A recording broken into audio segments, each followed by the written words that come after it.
வீடுன்றது எல்லாரோட essential need. அது one of the big reason எதுக்காக ரியல் எஸ்டேட் இப்பயும் ஸ்ட்ராங்காக இருக்குது, எப்பயுமே ஸ்ட்ராங்காக இருக்கணும். இது day 4 or part 4 of why real estate. எல்லாரோட கனவும் வந்துட்டு ஒரு வீடு வாங்கணும் அப்படின்றது. இப்போ என்னோட பேரண்ட்ஸ்லாம் பார்த்தீங்கன்னா வந்துட்டு அவங்களோட லைஃப் டைமில் அவங்களால ஒரு சொந்த வீடே வாங்க முடியல.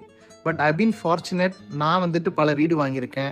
ஐ am in a business where I'm able to help lot of people and கரெக்டான எஜுகேஷன் கொடுத்தும் அவங்களுக்கு டேரெக்டாக ஹெல்ப் பண்ணி பல வீடு வாங்கி கொடுத்துருக்கேன். ஸோ அதனால் வீடு ஒவ்வொருத்தர் வாங்கும்போது அது சந்தோஷம் என்னென்னு தெரியும். அது வீடு இல்லாத கூட என்ன வருத்தம்னு எனக்கு தெரியும். ஸோ வீடுன்றது ஒரு பேசிக் நீட். அதாவது அதனால் ஸோ அதோட டிமாண்ட் வந்துட்டு எப்பயுமே அதிகமாகவே இருக்கும். ஞாபகம் பார்த்துக்கோங்க. இப்போ வந்துட்டு டாய்லெட் பேப்பரோட நிலைமை என்ன ஆச்சுன்னு பாருங்க. ஆஸ்திரேலியாவில் வந்துட்டு டாய்லெட் பேப்பருக்கு எவ்வளோ டிமாண்ட் இருக்கும்ட்டு யாராலையும் கண்டுபிடிக்க முடியல. But at Covid time, because it was a basic thing, எல்லாருக்கும் அது தேவைப்பட்டுச்சு.